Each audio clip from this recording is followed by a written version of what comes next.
आज की वीडियो में आपका स्वागत है। आज हम देखेंगे कक्षा 9वीं के विज्ञान को, जिसमें हिंदी मीडियम में हम प्रत्येक चैप्टर को अच्छे से समझेंगे और इसको करेंगे। हमारे आसपास के पदार्थ, जिसमें हम ठोस द्रव गैस की अवस्था के बारे में जानेंगे, अणु परमाणु क्या होते हैं इसके बारे में जानेंगे, और जो ठोस द्रव गैस है उनके बीच अंतर क्या पाया जाता है उसके भी डिटेल से पढ़ेंगे। अध्याय 2 में हम पढ़ेंगे हाँ, क्या हमारे आसपास के पदार्थ शुद्ध हैं? जैसे हम दैनिक दिनचर्या में यूज़ करते हैं, वह हमारे आसपास के पदार्थ शुद्ध है कि नहीं इसके बारे में पढ़ेंगे। यह अणु परमाणु क्या है? अब जो हमारा प्रत्येक पदार्थ होता है, वह किसी न किसी कण से मिलकर बनाता है, और जो कण मिलकर बने होते हैं वह अणु परमाणु से मिलकर बने होते हैं। अब हम परमाणु के अंदर की यदि संरचना पढ़ेंगे तो हमें क्या इसके अंदर इलेक्ट्रॉन, प्रोटॉन और न्यूट्रॉन की जानकारी मिलेगी, जिसमें हम यानी बहुत ही मजा आएगा, और इसमें कुछ विभिन्न प्रकार के एक्सपेरिमेंट भी रहेंगे जिसे हम कंटिन्यू करते रहेंगे। जीवन की मूलभूत इकाई क्या है? कोशिका है। कोशिका के बारे में हमें जानकारी मिलेगी।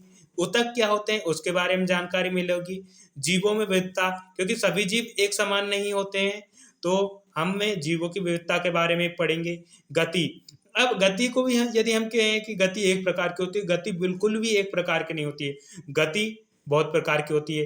एक दिशा में गति होती है, स्थितिज गति होती है, लगातार किसी चीज का चलते रहना गति कहलाते हैं।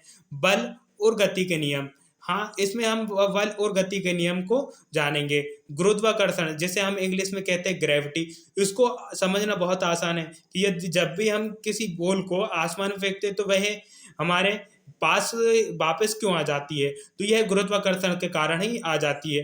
अब हम जो कोई भी कार्य करते हैं उसको कार्य करने में हमारी कितनी ऊर्जा खर्च हो रही है उसके बारे में जानेंगे। ध्वनि क्या है, ध्वनि के बारे में जानेंगे। हम बीमार क्यों होते हैं, वायरस के बारे में जानेंगे। रोगों के बारे में जानेंगे कि रोग क्या है। प्राकृतिक संपदा, जो हमारी संपदा है हम इसको किस तरह बचा सकते हैं, प्राकृतिक संपदा के बारे में जानेंगे।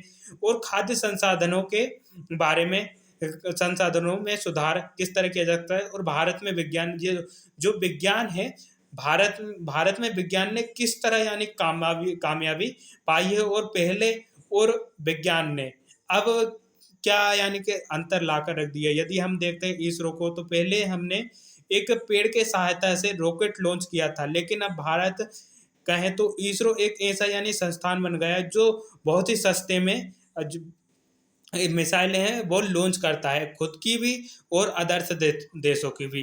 तो आप ऐसे ही रोचक यानी कि जो अध्याय हैं उनको पढ़ना चाहते हैं तो हमारे इस यूट्यूब चैनल को सब्सक्राइब करें, और जो हो सके ज़्यादा से ज़्यादा शेयर करें। और आप कहाँ से हैं, कौन सी क्लास में हैं, हमें इस वीडियो के यानी कि कमेंट में ज़रूर करें, और एक प्यारा सा कमेंट ज़रूर करें। भारत माता की जय।